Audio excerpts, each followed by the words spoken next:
Chapter 2, Waging War. Sun Tzu said, in the operations of war, where there are in the field 1,000 swift chariots, as many heavy chariots, and 100,000 mail-clad soldiers, with provisions enough to carry them 1,000 li, the expenditure at home and at the front, including entertainment of guests, small items such as glue and paint, and some spent on chariots and armor, will reach the total of 1,000 ounces of silver per day. Such is the cost of raising an army of 1 lakh men. When you engage in actual fighting, if victory is long in coming, then men's weapon will grow dull and their ardor will be damped. If you lay siege to a town, you will exhaust your strength.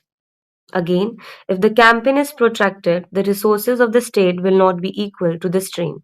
Now, when your weapons are dulled, your ardor damped, your strength exhausted, and your treasure spent, other chieftains will spring up to take advantage of your extremity. Then no man, however wise, will be able to avert the consequences that must ensue. Thus, though we have heard of stupid haste in war, cleverness has never been seen associated with long delays.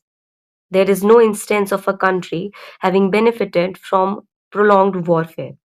It is only one who is thoroughly acquainted with the evils of war that can thoroughly understand the profitable way of carrying it on. The skillful soldier does not raise a second levy, neither are his supply wagons loaded more than twice. Bring war material with you from home, but forage on the enemy. Thus the army will have food enough for its needs.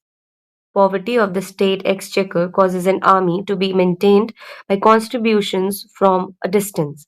Contributing to maintain an army at a distance causes the people to be impoverished. On the other hand, the proximity of an army causes prices to go up, and high prices cause the people's substance to be drained away. When their substance is drained away, the peasantry will be afflicted by heavy exactions.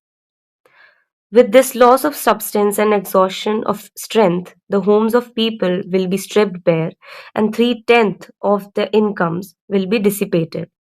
While government expenses for broken chariots, worn out horses, breastplates and helmets, bows and arrows, spears and shields, protective mantles, draught oxen, and heavy wagons will amount to 4/10 of its total revenue. Hence, a wise general makes a point of foraging on the enemy. One cartload of the enemy's provisions is equivalent to 20 of one's own, and likewise a single pecule of his provender is equivalent to 20 from one's own store. Now, in order to kill the enemy, our men must be roused to anger, that there may be advantage from defeating the enemy, they must have their reward. Therefore, in chariot fighting, when 10 or more chariots have been taken, there should be rewarded who took the first. Our own flag should be substituted for those of the enemy, and the chariots mingled and used in conjunction with ours. The captured soldiers should be kindly treated and kept. This is called using the conquered foe to augment one's own strength. In war, then, let your great objective be victory, not lengthy campaigns.